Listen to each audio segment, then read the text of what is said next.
Part 1, expanded, 1,300 words, no headings. The moon called Red Horizon was not like Earth. The sky was a soft copper color, and the ground held a warm red tone like clay touched by the sun. In the daytime, two suns crossed the sky, one larger and golden, the other smaller and pale. Their mixed light gave the land a glowing, almost dreamlike look. People who came to live here had to learn new ways to grow food, raise animals, and find water.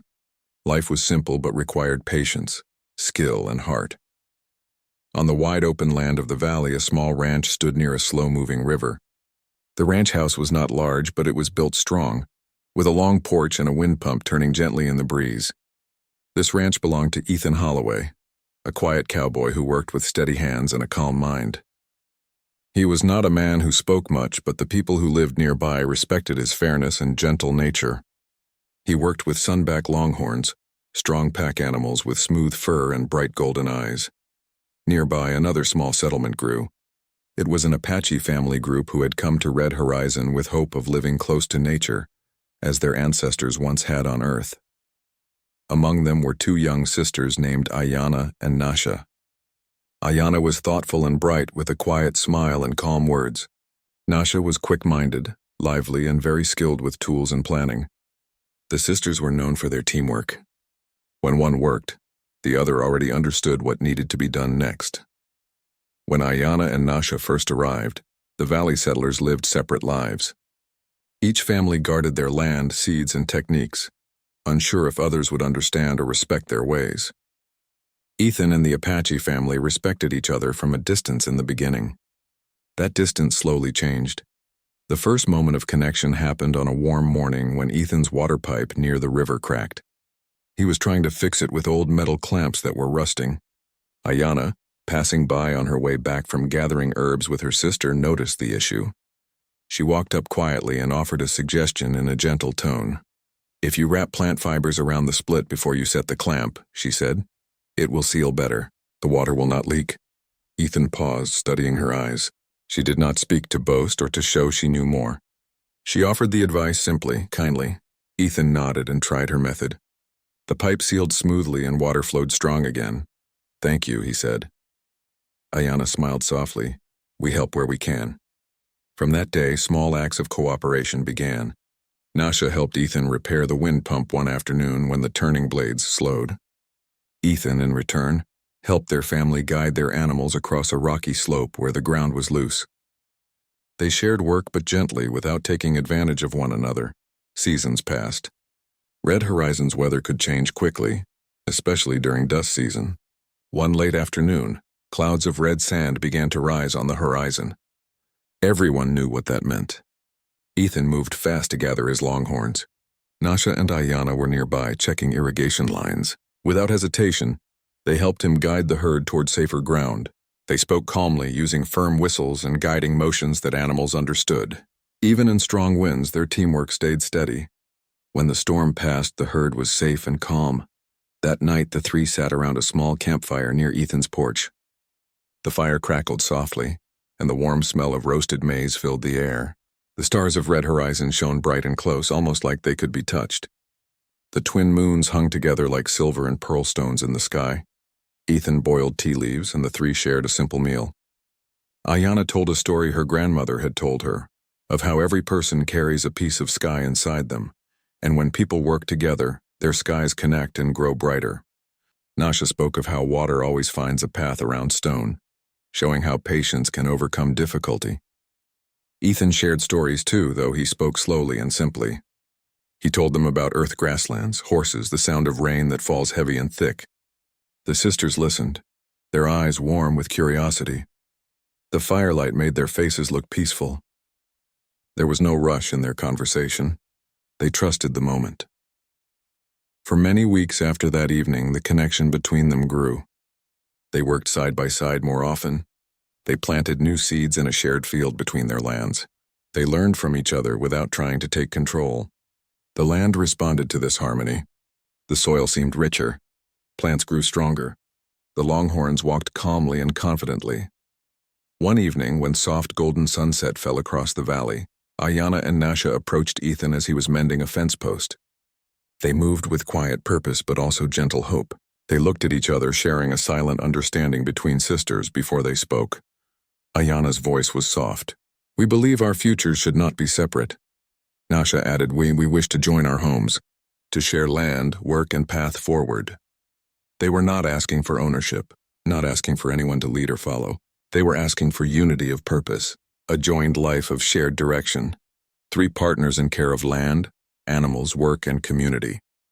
Ethan leaned on the fence post for a moment, thinking with his calm, quiet way. He respected both sisters deeply. He had seen their sense of responsibility, thoughtfulness, and kindness every day. He understood that together they had built something strong, even without naming it. His answer came not in quick excitement or uncertainty, but in steady truth.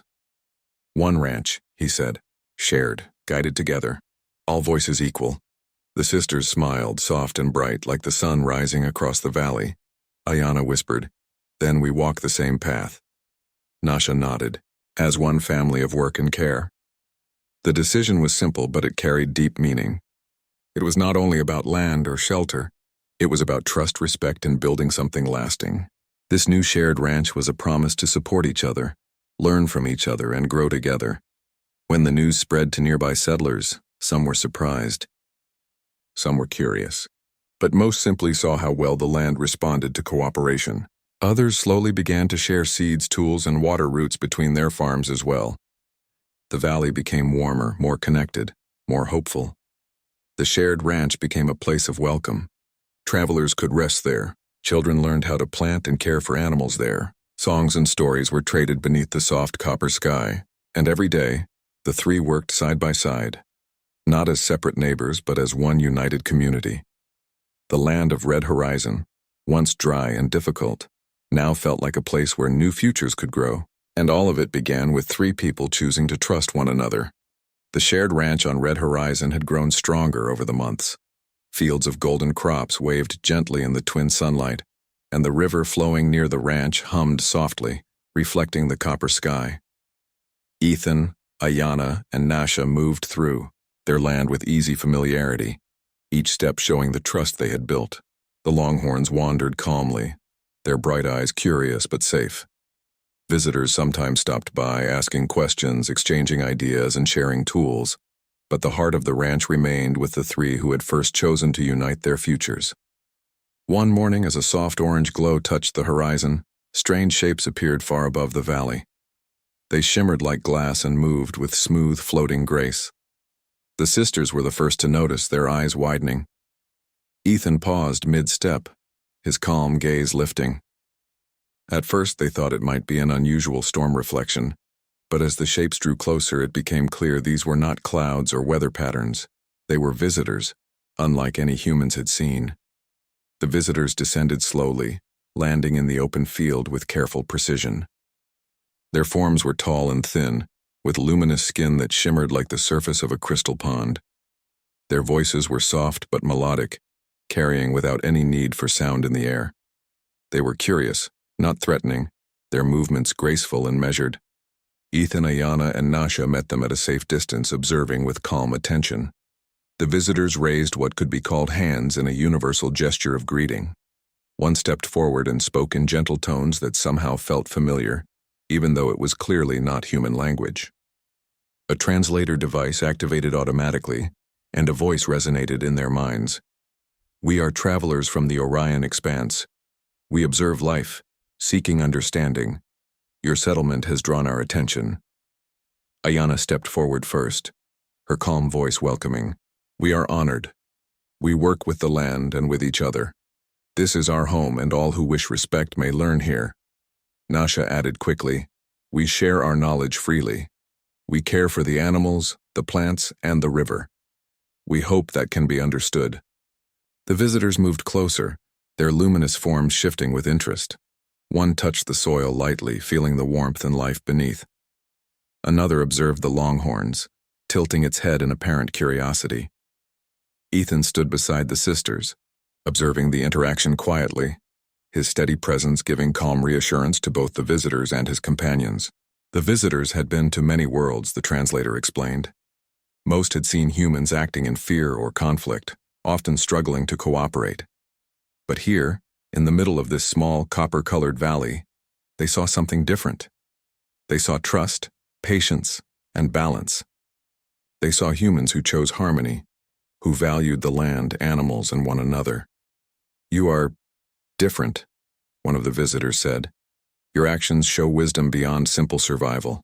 You create strength through unity and respect." Ayana smiled gently. "We believe no person thrives alone. Life is easier when we share work, care, and understanding." Nasha nodded. "We do not always know what is ahead, but we know that together we can face what comes. We respect each other and all life around us." Ethan spoke finally, his voice quiet but firm. "The land gives what we need, and we return care in kind. That is enough to guide us." The visitors communicated silently among themselves. Their bodies shimmered with faint light, and the air around them seemed to hum softly. After a moment, the translator spoke again. "You have earned our respect. Few humans we observe manage such balance.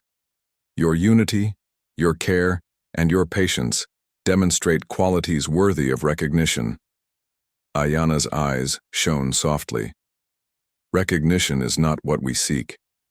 We only wish to live well, and to help others live well too." Nasha stepped closer to Ethan.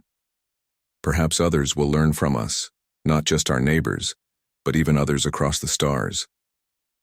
The visitors observed the ranch more closely, noticing the irrigation systems Ayana and Nasha had adapted from ancestral knowledge, and the ways Ethan managed the herd without force or stress. They took note of the teamwork, the gentle guidance of animals, and the careful attention to soil and water. Everything demonstrated human ingenuity and care working together. Finally, the lead visitor spoke. "We wish to offer partnership, knowledge, resources, and insight from our travels. We wish to share and exchange, to learn and teach. Your way of living is something rare in the galaxy. Others may follow your example." Ethan's gaze moved from the visitors to the sisters. There was no hesitation. Together they had built something meaningful on this valley, and they understood the importance of choice, of learning from others without losing themselves. "We accept," Ethan said, "but only if learning is mutual. We share what we know, we take what we can use wisely, and we respect the balance of this land." Ayana nodded firmly. "We will not change who we are, but we will share who we are. That is the only way to truly learn." Nasha smiled. "And perhaps what we learn together will help others too." The visitors radiated a faint, soft light that seemed almost like laughter.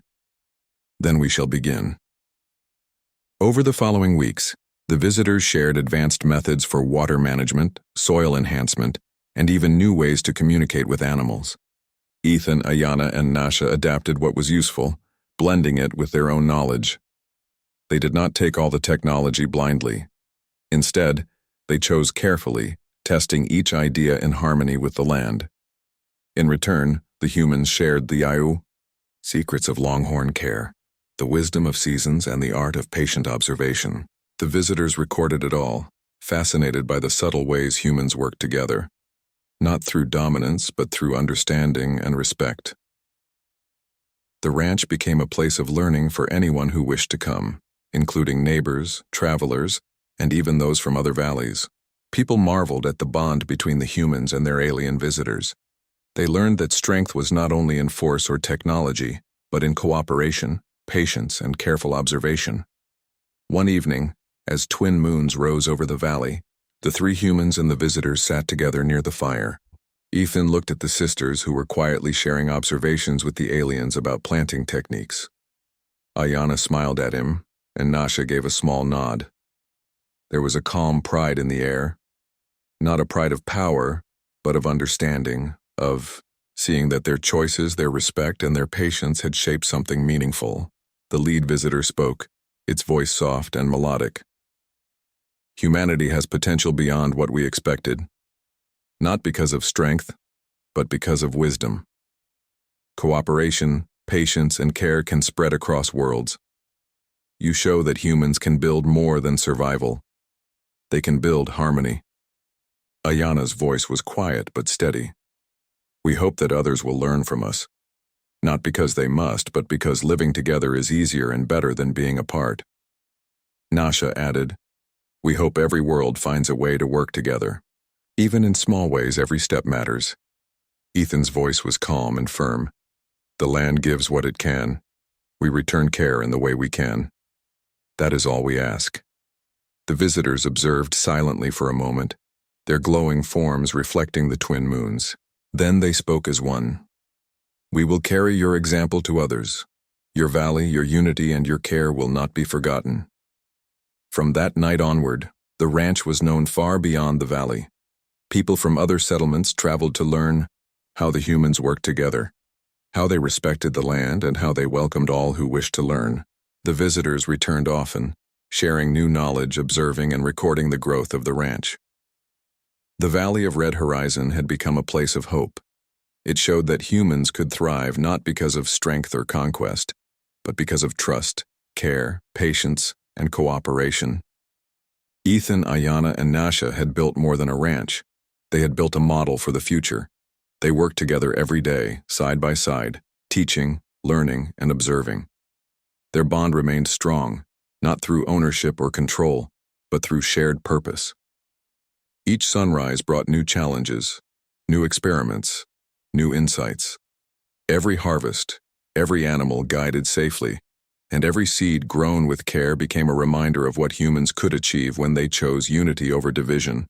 And under the soft, copper sky with twin moons rising, Red Horizon whispered its quiet approval.